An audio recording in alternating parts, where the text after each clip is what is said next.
So I want to move on a little bit, Eric. I'm going to watch another video with you in a moment, and it's a video of you attempting the world record for 1 hour, the distance for 1 hour. I think you're doing it in the middle of an Olympic prep as well. So as I cue up the video, tell us a little bit about this attempt and your like, what were you thinking? What was the thought process behind making this?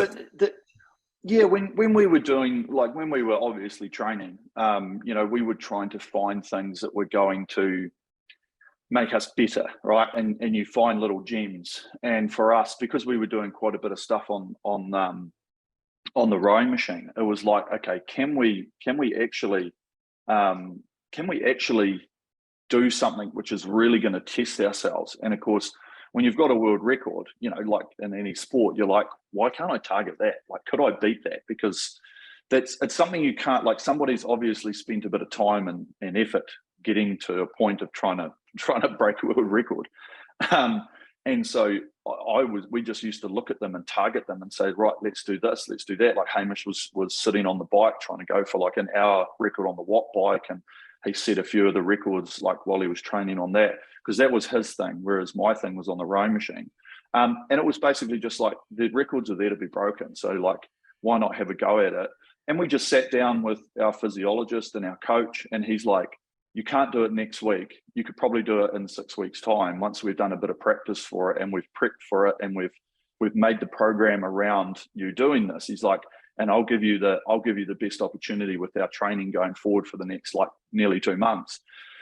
And then you'll be prepared, and then you'll be ready for it, you know. And that's one of the keys, is it's like you obviously think, I want to do this, but what's the time frame? Where, you know, it can't be done tomorrow. You know, you can't just hand shot something and next week you're like, look, I can have that finished in this amount of time, and then you prep for it, you get it done, and it's finished. And that was really the situation. Great. Well, let's take a look. Let's take a watch. Kia ora, welcome back. Rowing New Zealand is ending 2011 on a massive high. 7 months out from the Olympic Games, 3 of their high-performance athletes have broken world records in a single day. But Fiona Patterson and Peter Taylor's efforts have been somewhat overshadowed by another display of incredible power. Craig Stanaway has more. They're not fun, those machines, not even for a minute. Rowing New Zealand's traditional end-of-year test requires all athletes to row hard out for an hour, non-stop. Triple world champion Eric Murray responded by telling everyone he'd break the world record. He's now been going 50 minutes. Well, if he knows in his head that he's on target, then that certainly gives you a bit of confidence coming into the last 5 or 10 minutes. It gives you a bit of a boost. Former Olympic single sculler Gary Reid is on hand from Concept 2, the world's leading rowing machine manufacturers, to ensure everything's legit. Verified records are on their website. I'd say he'd be under world record time, and he's holding it nicely, so he's in good shape, I reckon.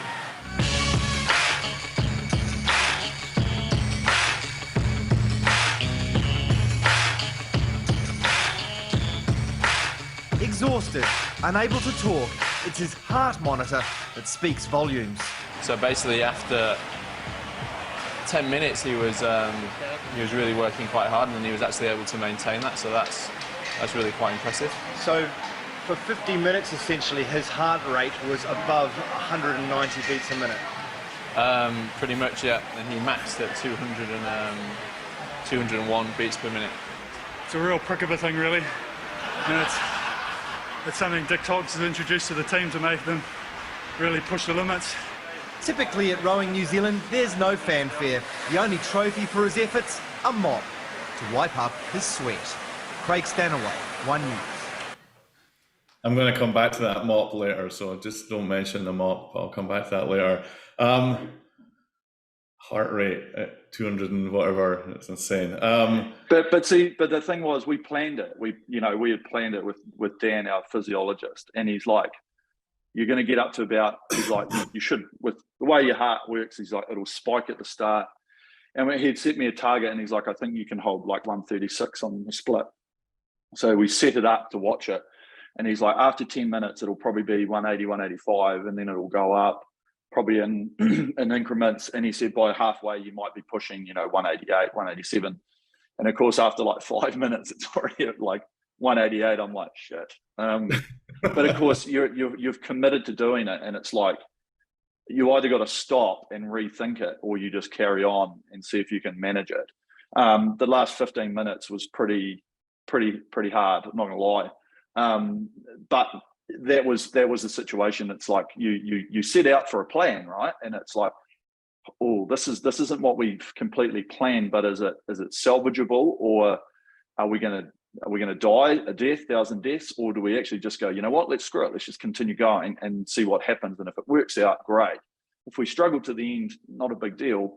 But the biggest thing is just not stopping, not quitting, and that was probably the key. And that's one of the ethos that we always had, was it's just like, even if we go too hard, I'd rather have to stop because I can't do it anymore, rather than stop because I don't think I can do it. Does that make sense? You know, not stop early, stop when when you're like, I'm out, I just can't do any more than what I'm doing currently, rather than quitting before you get to that point. Because like, we were always just trying to push the limits, you know, and even though somebody says to you, this is what you should be feeling, this is how it should be, you're like, oh, I don't feel that, but maybe I can just continue going. And at the end of the day, it was, even Dan afterwards, physiologist on the thing there, he was like, yeah, I didn't think you would be able to make it. And I'm like, once you hear that as an athlete especially, you're like, right, so you think you were going to try and break me, pal, and then you use that as motivation going forward to be like, right, I'll show you.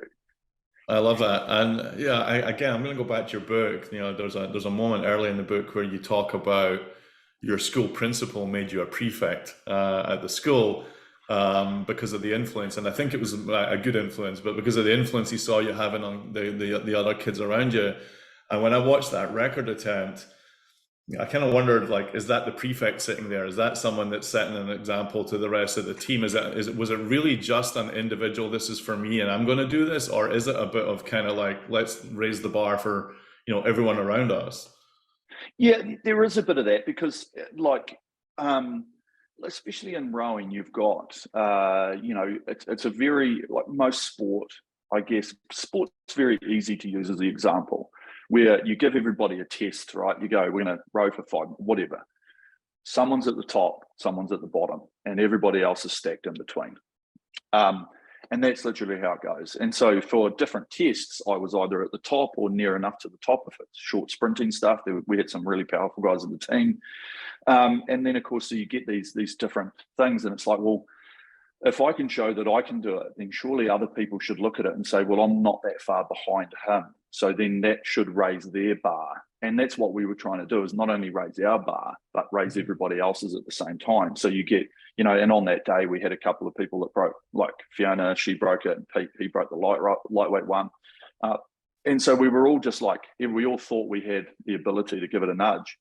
And that's just what you want to try and do, is, you know, we've all got certain aspects that we can stand out in. And then that should help motivate the team to say, well, man, he's doing a really good job here, and she's doing a really good job there. Then let's bring everybody else and say, well, you're not that far behind. So if you bring yourself up, now we've got a whole lot of people that are right in that top echelon, which gives you confidence. And most of the time, you just need a little bit of confidence to be like, even though I might not be producing the same goods, I'm not far off it. And if he's at the top, if he's at the top of his business and sport, whatever, I'm not that far off it either. And it does, it brings that confidence around everybody that you're working with. And if you can raise the bar of everybody down the bottom and bring them up a little bit higher, it's a win-win situation. No, I had this conversation with someone on the team actually recently about growth mindset, and how, you know, when other people are better than you at something, your approach to that should be, how are they good at that, and how can I emulate and model, rather than kind of think like I need to beat that person. It's like, how can I be that person?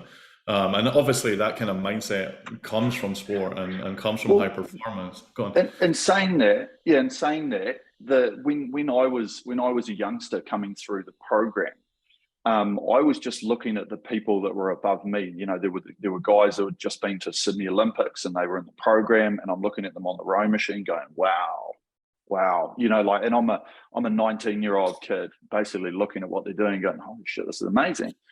And I looked at that, and then I was like, but I'm not that far behind. And then you'd keep up for like 20 minutes out of an hour, and you'd be like, okay, and then a couple of months later, you'd keep up for half an hour, and then all of a sudden, after a year or so, you're tracking them, right? You're not as good on the water, but you're good in the gym. You're doing the same sort of weights.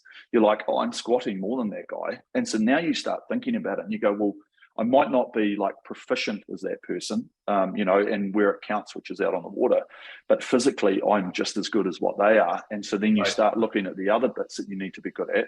So you're basically just looking at the people that are in front of you and going, where do I need to be? How can I knock them off their perch so I can get to that position? And for us, it's a simple equation. You take 20 people in the squad, and depending on how many boat classes, if they take 8 people, you're like, I don't need to be 1, 2, or 3. As you're coming through, you're like, I just need to be, I could be 6, 7, and 8. Yeah. And I'm in the team, or I'm there. And that's really the situation that I looked upon early on, was just making sure that I could knock off or be as good as the people that were like there or just below them. And then as I got better and I did want to pick those people on the top, then I made that decision to be like, right, I'm going to try and become number 1, or I'm going to try and become number 2. But that's, you know what I mean? It's just like you've got to mature to get to a point. And then once you get there, you're like, right, it takes that exponential growth to get to that very top part. That's one of the things that's always fascinated me about rowing. Rowing often reminds me of Formula One in many regards. Like one of the things you said earlier about, there's one guy in the car, but there's an entire team of, engineers and physiologists and etc.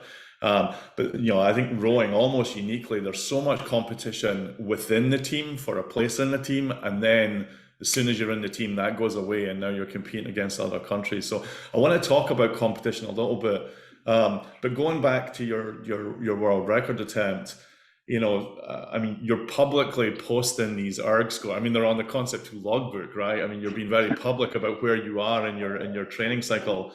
And again, I kind of just see the analogy between the world of startups and the world of sports. Some teams in either sport or business will have this kind of mindset of being in stealth. Like, we don't want anyone to know what we do, and then we're just going to kind of hit them when nobody's expecting it with our capability.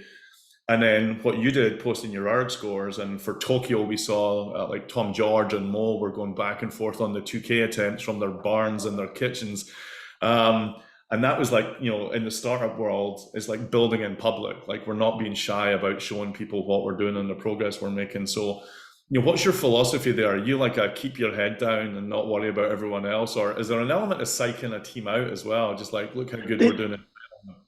A little bit. You have to have that element, because at the end of the day, and this probably skips a little bit forward to your question, but when Hamish and I could get on the start line, right? And so Hamish and I were never been beaten. When you get on that start line, if you're one of our competitors, can you look across at us and say, I think we can beat them today? If you've raced us a dozen times and you never have, do you think you're going to beat us that day? So in your head, you're like, I think we can, but you're the subconscious in your mind's going, yeah, but we never have before. And so you find this, you've got all this motivation to try and beat us, but your logical reasoning's like, oh, well, we can't. And so, of course, when you're putting things online like that, other people's logical thought process is like, oh, wow, fuck, I'm going to try and do that as well. But your brain's smart, and it's like, well, I can't do that. And so, you know what I mean? So there was like, I'm not going to put up a failure test, obviously, online. And so, yeah, there's two sides to it. You're brushing a little bit of your own ego to get confidence in yourself. But at the same time, all you're trying to do is put doubt in other people's minds, to be like, wow. And a lot of the time it's pretty impressive. And so, of course, when people see that impressiveness, they're just like, wow, that's pretty fast. That's holy shit, that's good. And we were the same. If we'd see other people posting things or putting them online, you'd be like, shit, that's pretty quick. Or you'd watch them do these pieces and you'd be like, I don't think I could keep up for that pace. But you block that out in terms of like, is this gonna, like, this is something, this isn't the full outcome. It's not like Eric and Hamish jumped on the water and broke the world record and we've sent a picture and a video to everyone and said, see the clock, we won. You're leaving a lot of those really like good gems to when it actually matters. But at the same time, it's just literally putting doubt in people's minds that they're not as good as you. Yes, it gives you confidence. And that's just the situation. Blake, you know what I'm thinking. So Yeah, Eric, one of the things I love about our CTO, Bill, who's on the call here, is like I used to send Bill incessantly. I would send Bill like, oh, here's a competitor, or here's another company, or these guys have just been funded, or these guys have just released this capability. And then eventually he was like, look, will you just stop sending me this stuff? It just like, it makes me miserable. It distracts me. It kills my focus.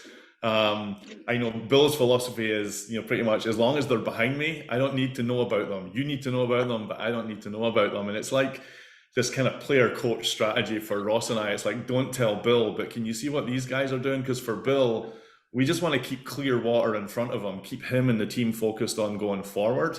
And not all of us need to be kind of looking over. Well, you have the advantage in rowing that you're looking at the people behind you, but like we don't want to look over our shoulder. So there's just this, in the world of startups, people are just obsessed with competitors and new entrants and what if Google. So what's your sorry, I want to go back to something as well. I saw Hamish say, I had to laugh at this part of an interview where he said, 2010 was our worst year. He's like, yeah. He's like, we never lost a race, because I don't know if everyone on the call knows this, but Eric and Hamish never, was it like 65, 66 races? You just never ever lost a race together. So what makes your worst year ever in a career where you never lost a race?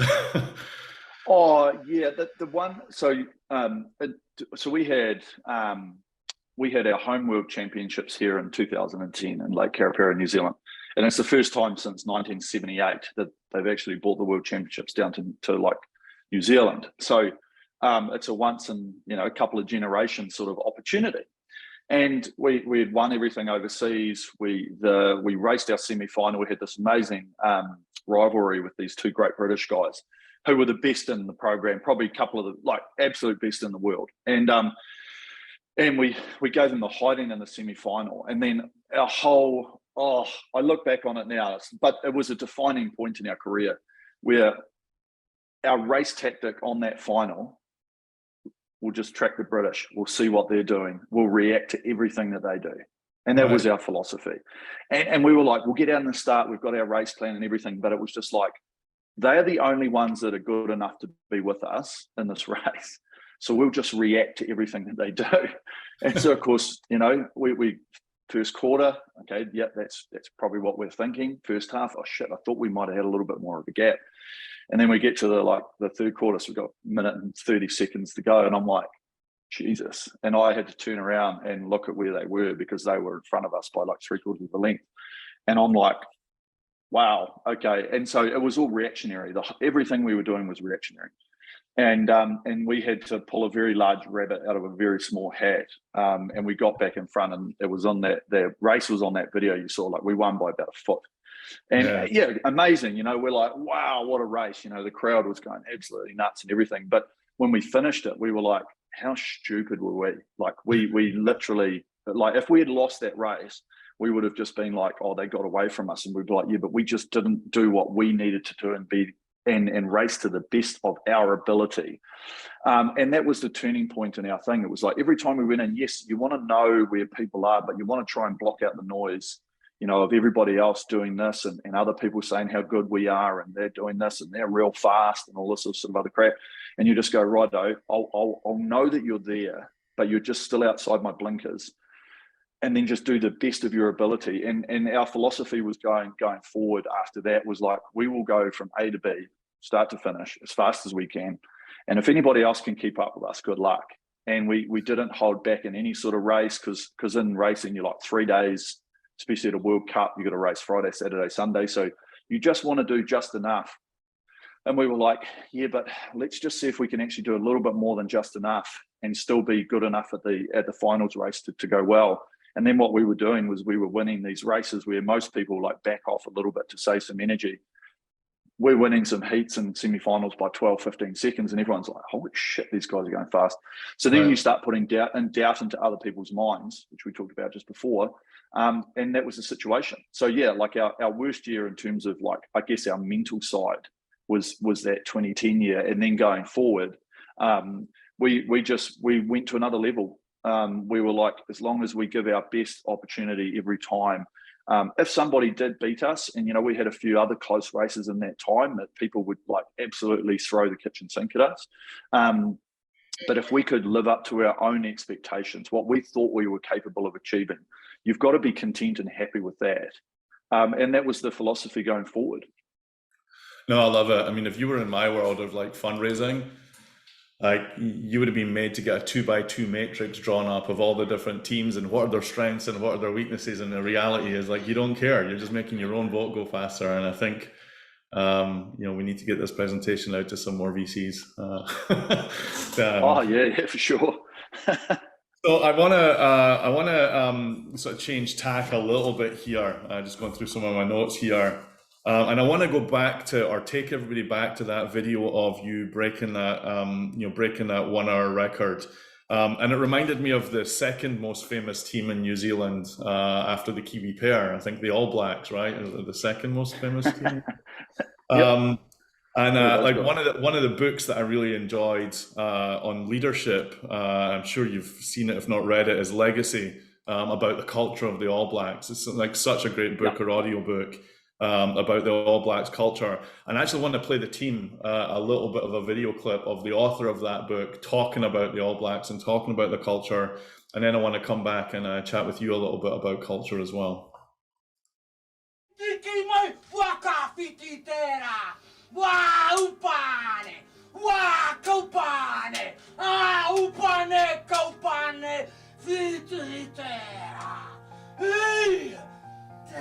Maori believe that the haka summons up our ancestors from the earth to stand beside us in battle through the sound of the earthquake. So I'm a boy from Hakataramea in the south of the South Islands, about as far south as you can get in New Zealand. I recently had the privilege of going inside the All Blacks environment alongside photojournalist Nick Danziger to do a book called Mana. For me, getting an invitation inside the All Blacks was the culmination of a childhood fantasy and an extraordinary chance to experience an extraordinary environment. I discovered that being the best in the world is about more than just technique. That rugby, like business and like life, is a game played primarily in the mind. In my new book, Legacy, I wanted to look at the question of what makes this team so successful. What is their competitive advantage? And what can it teach us about leadership? Essential to their success is the phrase, better people make better All Blacks. It's about character, and around it, they've built this extraordinary culture. And it works. It took the All Blacks from a 75% winning record to an unbelievable 86% and a little gold cup. In my work, I see the power of values-led, purpose-driven storytelling every day. I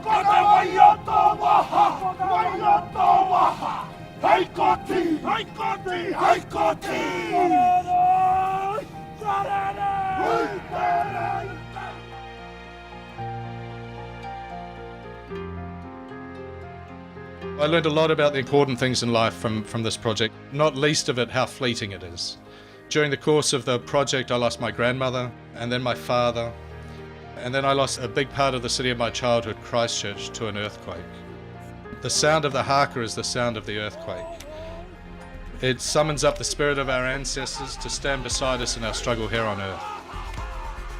The sun shines for just a brief moment on this, our time. It's our job to represent all those who have come before us and all those who will come after us. As Jonas Salk said, to be a good ancestor, or as the All Blacks would put it, to leave our journey in a better place. So one of the anecdotes is such a great video and such a great book, and one of the anecdotes I remember from the book was that after the All Blacks had won the Rugby World Cup, most of the team are on the field to sort of enjoying that adulation of thousands of fans, but several of the veterans in the team weren't on the field because it was their job to clean the locker room before the rest of the team comes back in. It's something that's become known in the team culture as sweeping the sheds. The team sweep the sheds. And I kind of go back to you breaking the world record and seeing you with that mop and cleaning your own sweat up from the floor after you've demolished yourself winning a world record. And I just wonder, is this idea of humility kind of part of the high performance mindset of Team New Zealand as a whole? Yeah, I think it is. a little bit of our nation as well. Like we've always been, I guess most people have been taught, I don't know, we as kids, we were always just like, be humble. But yeah, in situations like that, it's like you've got to set an example. We were always just like, you know, this is the process, this is what you're doing. And a lot of the time it's like what we did is like if you set an example for the people coming behind you, then ultimately you have a very successful flow on as it carries on through generations. And we had that growing up with people that were before us. And then we've left that for people that are there now. And that's how you can get a successful program, because if you're having to start from scratch every time, you know, you're never going to get enough traction to be like successful as an organization. And that's what you've seen with a lot of the sporting teams, a lot of big organizations. When you nourish and you flourish the people that are there, then they set a very good example, and then hopefully you got people below them that want to be in their position. So, you know, especially with the All Blacks and for example, great example, it's like, you know, it's not just the 15 guys that are on the rugby team, you know, it's the 30, 35 that are in their squad that if a whole bunch of them just fell over tomorrow, you could bring them in and they're going to be just as good as what you've got there. And that is the situation that you want to strive to achieve, because then you know that you've got good people that are able to do a very good job when they're needed to, when that's asked upon them.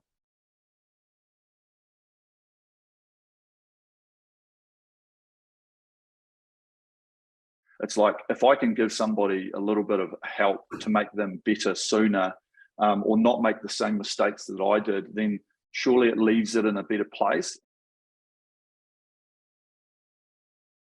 You know, it's like if you had to do 3 15-hour days, you can't tell me that last day is going to be very productive, because you're going to be so super like tired. So there's an opportunity cost, but we never had to sacrifice anything. We were like, we still get to do all the cool things that we wanted to, but we just had that collaborative environment with what we had. And I think that's the key.